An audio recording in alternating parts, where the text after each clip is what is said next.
Os muitos corações que um dia arrebentaram, gritaram, sangraram e imploraram por amor. Com aquele olhar cheio de sonhos, cheio de vida, rodeados de amigos e amigas, sendo apoio, professores e professoras sendo abraços, pais e mães sendo colo ou não, pastores, professores, alguns ditadores. Sempre chega a hora da insuportável decisão. Depois de tantas tentativas de cura, inúmeras sessões de terapia, noites mal dormidas, o choro incessante, a culpa, a não aceitação, nunca por si, sempre pelo outro. Mas por quê?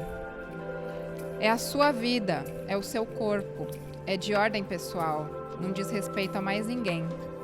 O apoio, às vezes, vem de onde menos se espera. Algumas religiões dizem que é pecado, sua família diz que faltou pulso, faltou violência. Violência essa que dizem as estatísticas que o Brasil é o país que mais mata LGBTQI+, no mundo. Mas existe o recorte de raça que intersecciona essa questão.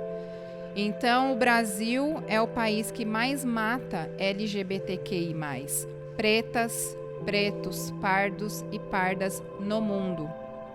Mundo esse que se torna cada vez menos seguro, o ódio se espalha nos discursos de intolerância, o preconceito ganhou força e saiu do armário. Tudo se escondia atrás da hipocrisia, né? Passou a ser arma na voz. Eles sabem quem é Deus? Tem noção da graça e da misericórdia do Salvador? Deus só é amor, Deus só sabe amar. E hoje, vivendo e dependendo desse amor, nós todos, todas e todes nos damos as mãos e lutamos pela igualdade, pela equidade, pelo respeito, pela tolerância e pelo amor. Por ser exato, o amor não cabe em si. Por ser encantado, o amor revela-se. Por ser amor, invade e fim. Galera, hoje no Vivências Offline, a nossa série aqui da Igreja Bethesda Osasco, vai rolar uma super entrevista, um Renan convidado, super querido. O tema hoje é homossexualidade, o que a igreja pensa, como a igreja lida, é pecado, não é? Vamos lá, fica com a gente até o final que vai ser bem legal.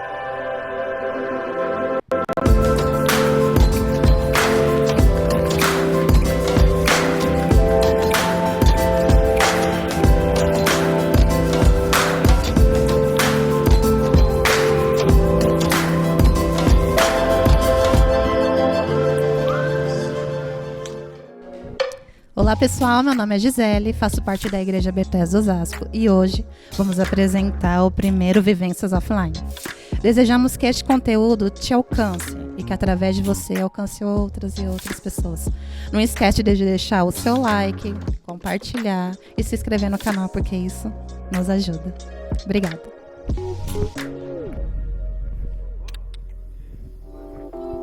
Como foi apresentado, esse é o primeiro Vivências Offline. Meu nome é Lucas e estou aqui entrevistando o Renan Mendes. Antes de começar, eu queria um tempo para o Renan se apresentar.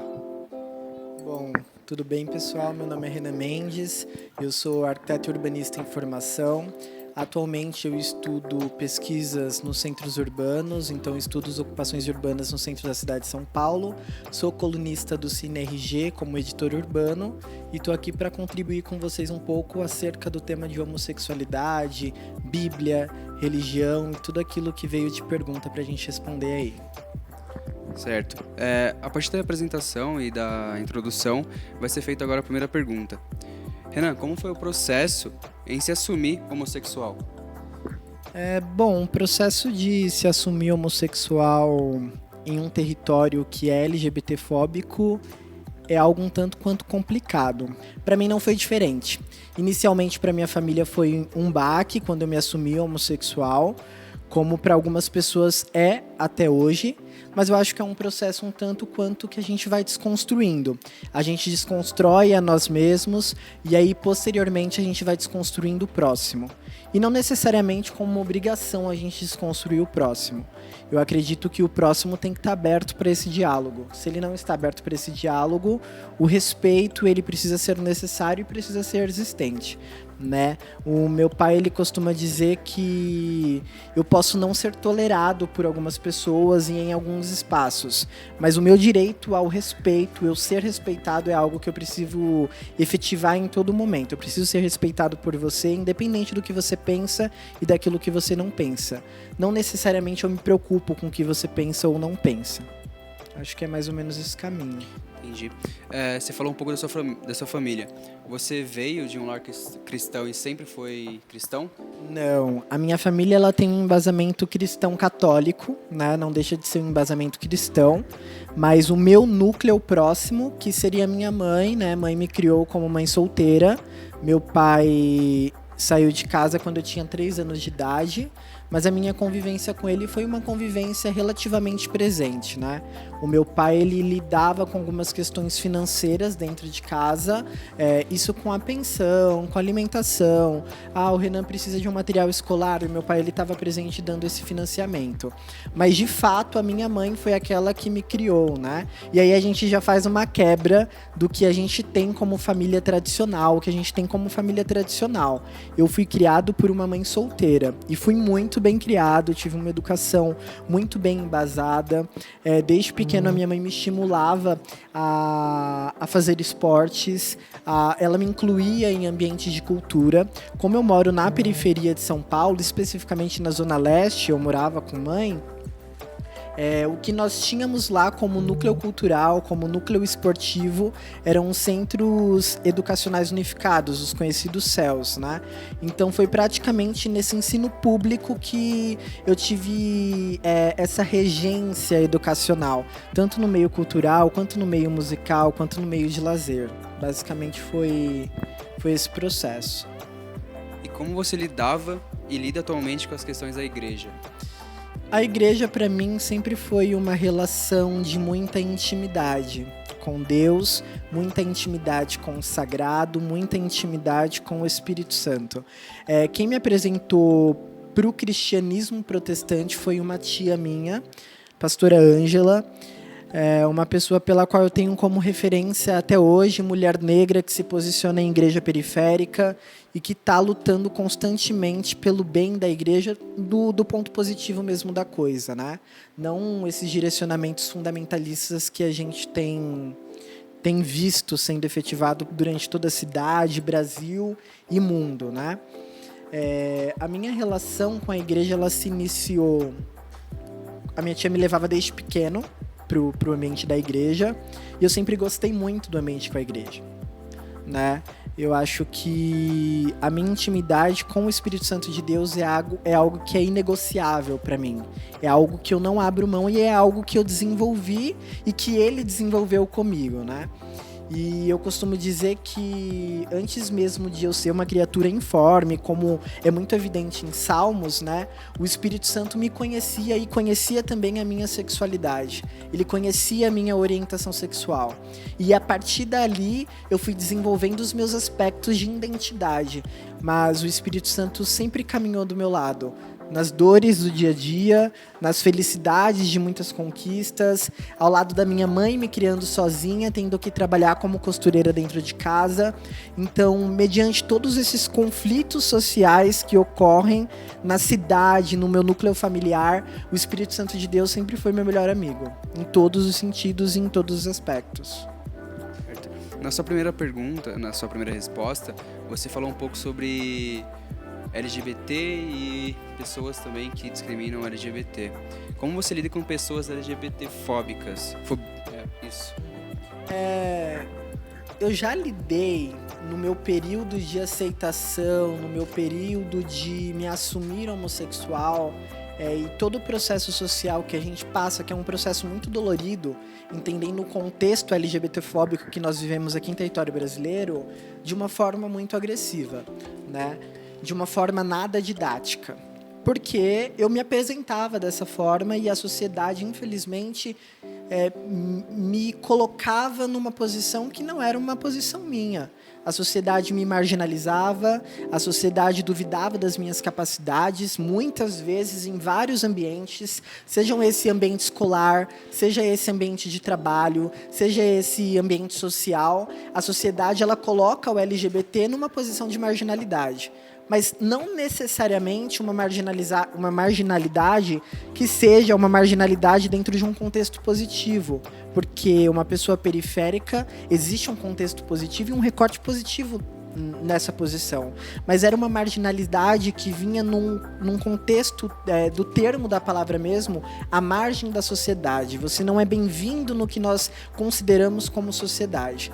Então, a partir desse caminho, e estudando, né, desde o meu ensino fundamental para o ensino médio, para o ambiente universitário, na militância principalmente, eu fui aprendendo a como lidar com pessoas LGBTfóbicas. E obviamente que o recorte do cristianismo também me intersecciona, o recorte cristão me intersecciona, e principalmente os conselhos do Espírito Santo me fizeram entender que existem muitas questões que eu não posso lutar com as forças do meu braço, mas que a oração, mas que o jejum, que a insistência com o Espírito Santo de Deus poderia resolver. Obviamente que eu ressalto e não deixo de lado que nós precisamos efetivamente lutar pelos nossos direitos. E eu sempre me coloco nessa posição militante de lutar também pelos meus direitos. Porque o Espírito Santo, ele atua como conselheiro, ele atua como melhor amigo, ele atua como uma pessoa que caminha do seu lado, mas você também precisa se posicionar a favor dos seus direitos. E muitas vezes o embate judicial, muitas vezes o embate da fala, do diálogo, é necessário com algumas pessoas. Certo, Ana. Antes da gente ir para as perguntas que vieram do Instagram, eu queria falar com você sobre quais são os outros assuntos que te atravessam sem ser a sexualidade. É muito importante você ressaltar isso, porque nós que somos LGBTQI+, o que nos atravessa, os aspectos de sexualidade que não venha nesse âmbito de heteronormatividade, nós somos muito taxados a falar só sobre sexualidade. Então, quando a gente entra nesse aspecto de interseccionalidade, eu posso falar sobre a cidade, porque eu sou arquiteto e urbanista em formação, e eu estudo a cidade do ponto de vista de um urbanista em formação. Eu posso falar sobre raça, porque eu também me identifico como um homem pardo, preto de pele clara, e passo por esses processos na cidade, né? Passo por essa cidade que não é convidativa para pessoas pretas e pardas. Então são outros assuntos que também nos interseccionam e que interseccionam também o público que está assistindo, né? O homossexual, o LGBTQI+, ele não pode ser definido somente pela sexualidade dele, muito pelo contrário, ele tem que ser definido pela humanidade dele. E como ser humano, ele é interseccionado de outras questões, e essas outras questões são diversas, né? Obviamente que não desconsidero nenhuma carga daquilo que me intersecciona como LGBTQI+, mas que existem outras vivências que a gente também pode compartilhar. Entendi. A gente vai agora com a Carol para ela trazer para nós as perguntas que foram feitas no Instagram. Oi pessoal, aqui é a Carol. Durante a semana, a igreja soltou lá no Instagram uma caixinha de perguntas para vocês participarem. A primeira pergunta é: a Bíblia é clara sobre a homossexualidade ou ela não fala nada sobre isso? Meninos, se o meu filho for homossexual, como eu posso aconselhá-lo com base bíblica?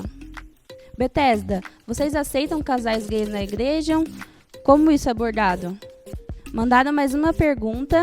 E Renan, eu posso ser gay, viver a homossexualidade e professar a minha fé?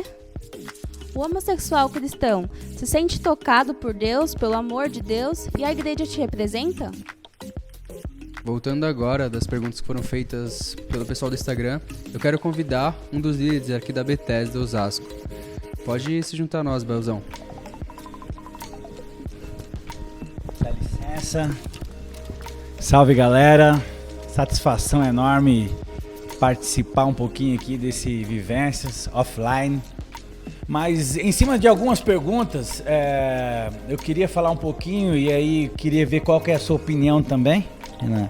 Assim, com relação às pessoas, casais gays podem vir à igreja Bethesda. A igreja Bethesda permite a entrada de casais gays. Para chegar na Bethesda, basta você ser humano. Essa é a nossa base principal.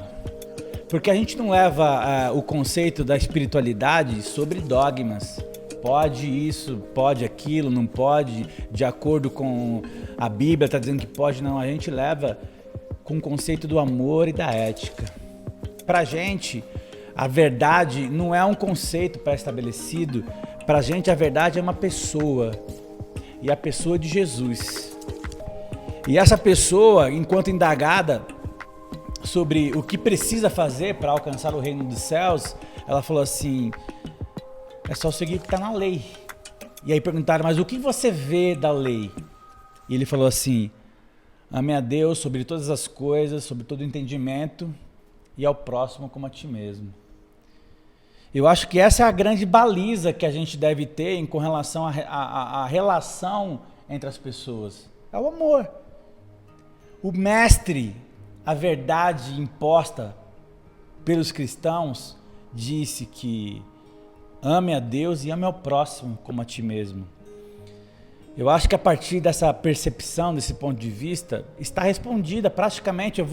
Na verdade, a gente vai abrir oportunidade, mas eu queria deixar meio claro que para nós, e enquanto cristão, a gente entende que o recado e o conselho de Cristo está bastante claro.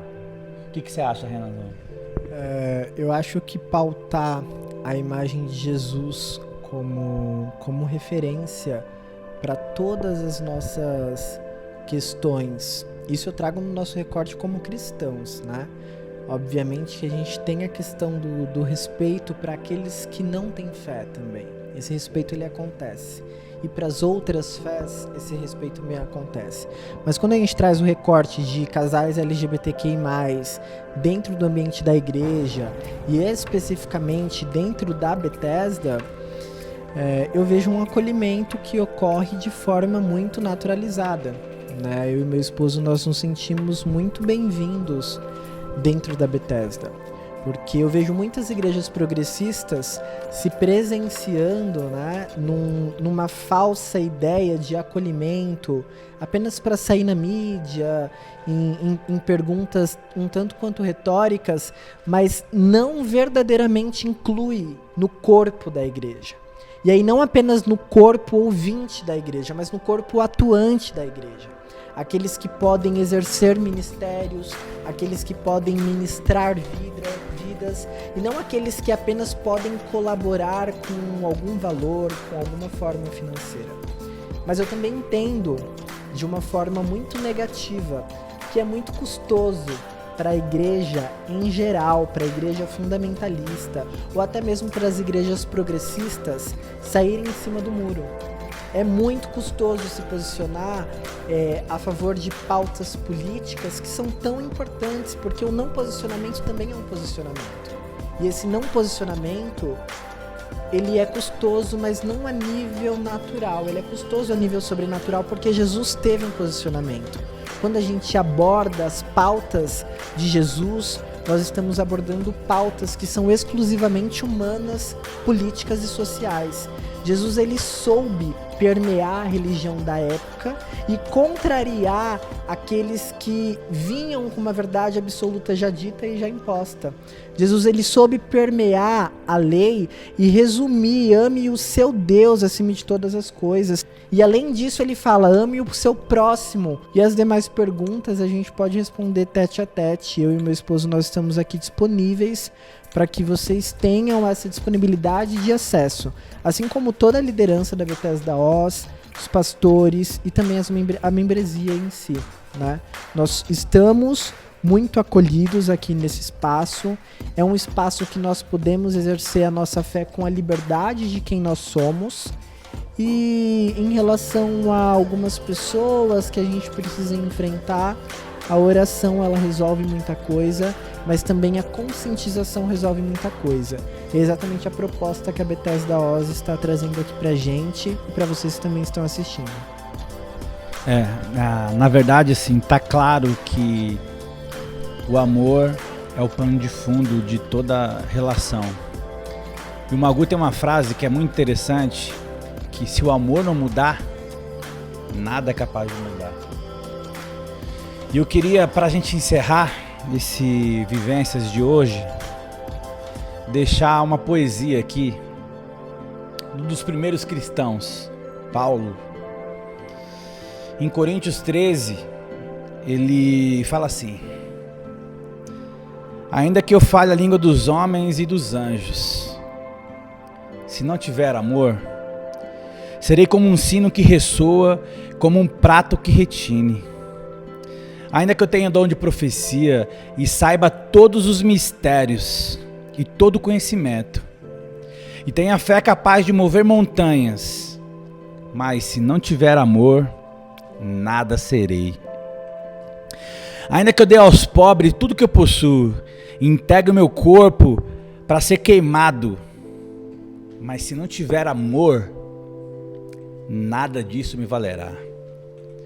O amor é paciente, o amor é bondoso, não inveja, não se vangloria, não se orgulha, não maltrata, não procura seus interesses, não se ira facilmente, não guarda rancor. O amor não se alegra na injustiça, mas se alegra com a verdade. Tudo sofre, tudo crê, tudo espera, tudo suporta. O amor nunca perece, mas as profecias desaparecerão, as línguas cessarão, o conhecimento passará. Pois em parte conhecemos e em parte profetizamos. Quando, porém, vier o que é perfeito, o que é imperfeito desaparecerá. Quando eu era menino, falava como menino, pensava como menino e raciocinava como menino. Quando me tornei homem, deixei para trás as coisas de menino.